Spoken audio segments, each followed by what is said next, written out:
у смарта есть определенные преимущества, его можно припарковать в любую точку. Конечно, очень маленький. Ну а мы тем временем прибыли в это живописное ущелье Маска. Вот оно какое.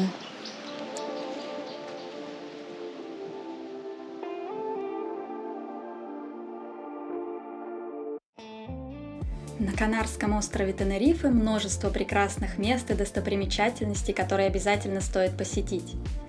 Но, пожалуй, одно из самых красивых, фотогеничных и удивительных мест – это деревня Маска, расположенная в ущелье на западе Тенерифе.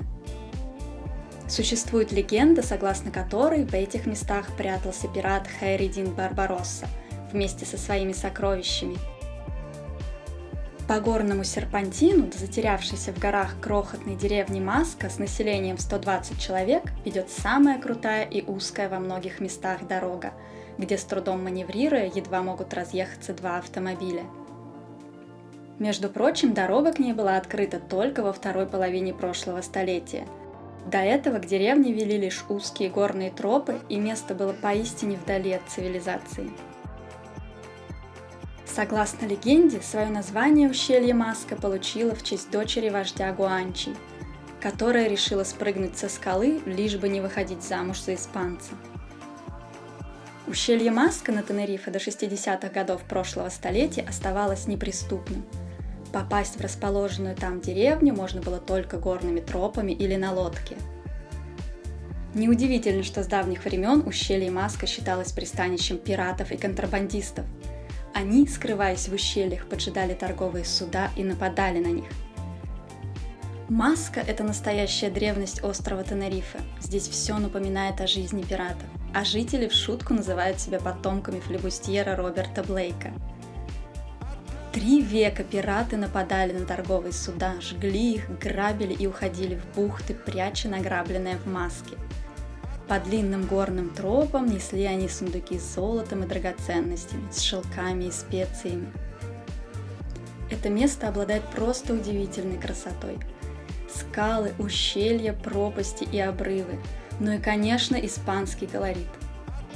Деревня эта в некотором роде музей под открытым небом.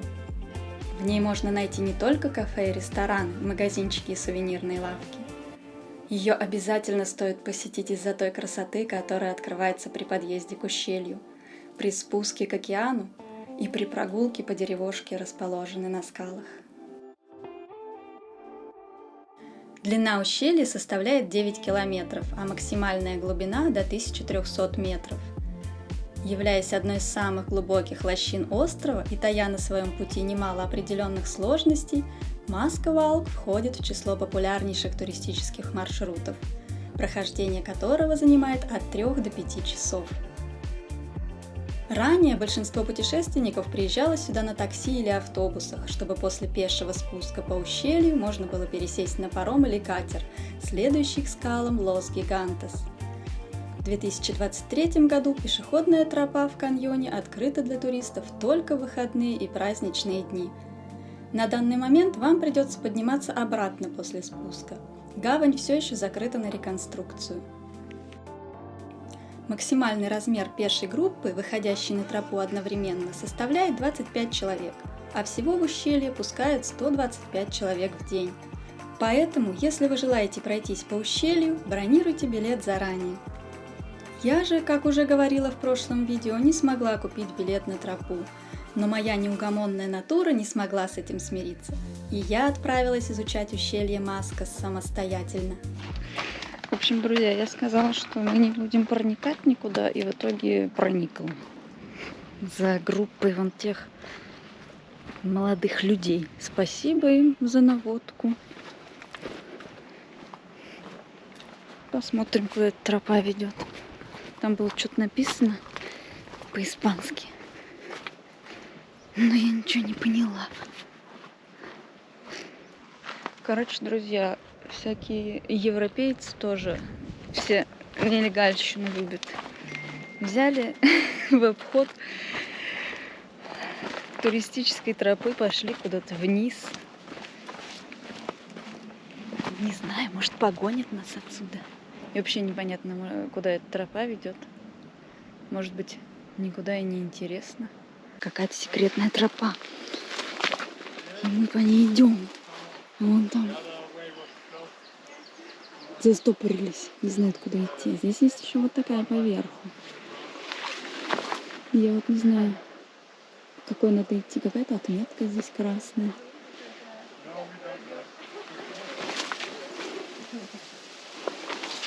У нас вот такой спуск.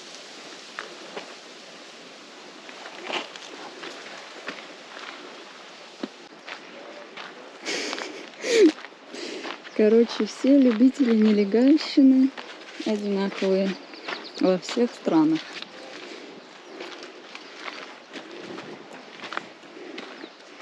Не знаю, здесь и там есть тропа.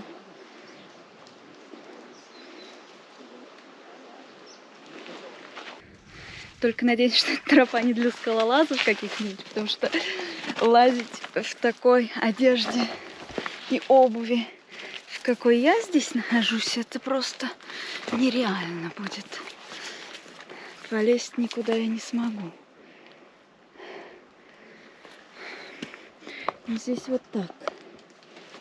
Такая козья тропа. Если что, прям туда вниз будешь лететь, обдираясь об кактусы и колючки. Дальше хер знает куда. Ну ладно, пока пойду. Живописненько здесь. Красивое ущелье Маска. Мне уже нравится. Не знаю, главное, чтобы не пришлось лезть. Там такие скалы. На скалы я, конечно, не полезу. Это уже будет слишком. Какая-то тропа для скалолазов. Здесь вообще хрен знает, куда идти. Вон эти там, вон уже как продвигаются. Смотрите, бодренько. Где они там? Вон они, друзья мои, лезут. А я сейчас тут буду лезть. Интересно, получится ли у меня? Но камеру я убираю, потому что здесь уже такой спуск, что нужно двумя руками держаться. Поэтому спущусь куда-нибудь и вам буду показывать. Так, друзья, ну я спустилась почти по этой козьей тропе. Смотрите, вон оттуда, сверху. Но я не подумала о том, что мне еще надо будет подниматься обратно. И там внизу какой-то ручей. Вообще я не знаю, есть ли там проход вперед. А эти ребята, что-то даже голосов их не слышно. Похоже, что они свернули с тропы назад. Вот такое вот ущелье Маска с неизведанной стороны. Сейчас пойдем посмотрим, может там водопадик или еще что. Куда я забралась? В самое сердце ущелья Маска по секретной тропе. Но я так понимаю, что это дорога в никуда, потому что здесь уже становится невозможно идти. Чернобыльские паласки по кушарям на Тенерифе. И вот там какой-то водопадик. Вот такой тут водопадик протекает. Малюсенький. И вон туда. Он без той дыры дотекает. Так. Но тропа, я вижу, есть как будто бы. Ладно, попробуем. Ну, в общем-то, друзья, этот путь оказался никуда. Никакого секретного пути по ущелью Маска найти не удалось. Нашли только тупиковую вот эту вот фигню. Налазилась зато по скалам. Сейчас я иду обратно. Я уже забыла, как я шла здесь. Куда мне надо подниматься? Туда, по-моему. Или туда? Я уже не знаю. Наверное, сюда. Я забыла дорогу. Здесь еще очень много колючих растений. Я уже вся искалялась. Сюда нужна нормальная обувь. нормальную одежду, а не то, что вот это вот у меня. Потому что так ходить совсем неудобно. Так.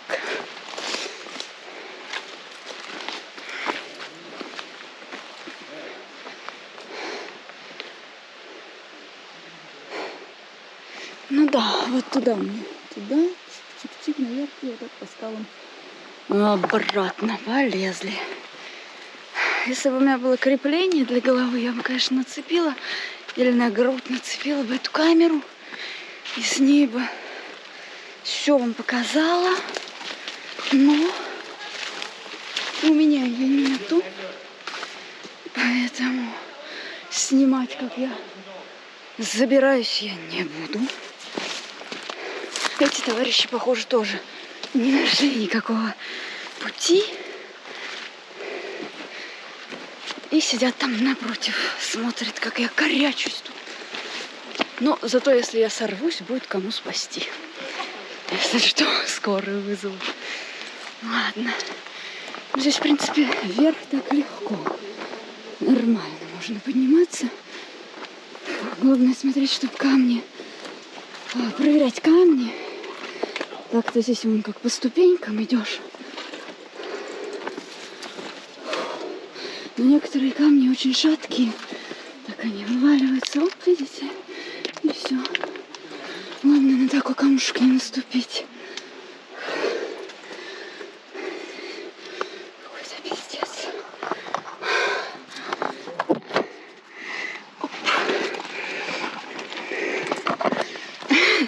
Не советую эту тропу. Я не знаю, кто, блин, и зачем сюда ходил. Здесь же протоптанные следы есть. Человеческие. Ну, не знаю. Вида красивого нету. Глупость одна. Здесь пчелы. Все в пчелах. Могут ужалить. Короче, здесь написано, что здесь нету выхода на пляж. Специально для таких дебилов, как мы. И нечего было заебываться идти. Ну кто ж поверит-то надписи, правильно? Надо же все самим проверить. Я покидаю ущелье Маска и хочу проехаться еще около Лос-Гигантес. Возможно, искупаюсь на пляже. Посмотрим. Утомилась я после этой поласки, конечно. Скалы Лос-Гигантес. Огромные. Сейчас попробуем подъехать поближе.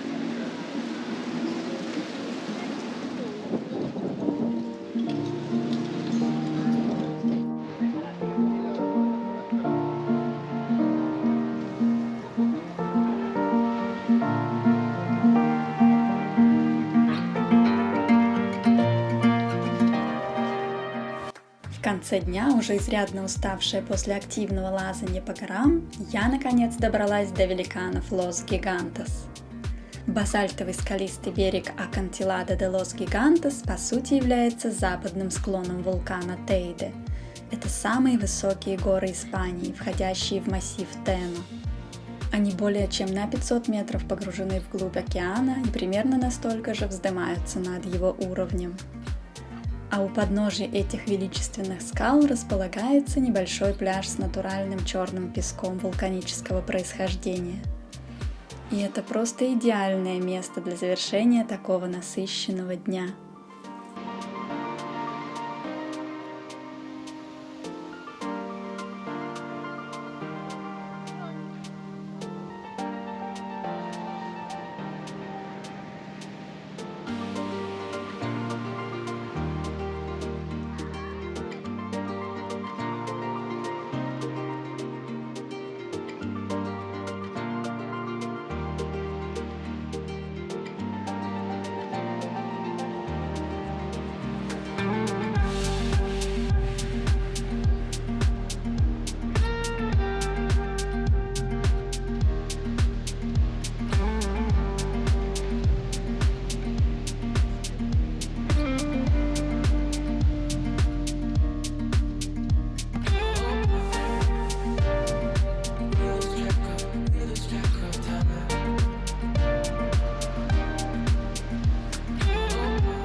наконец-то дошла до еды после сегодняшнего трипа.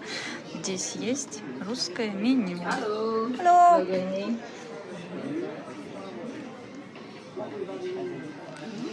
Такой маленький ресторанчик, украшенный к Новому году.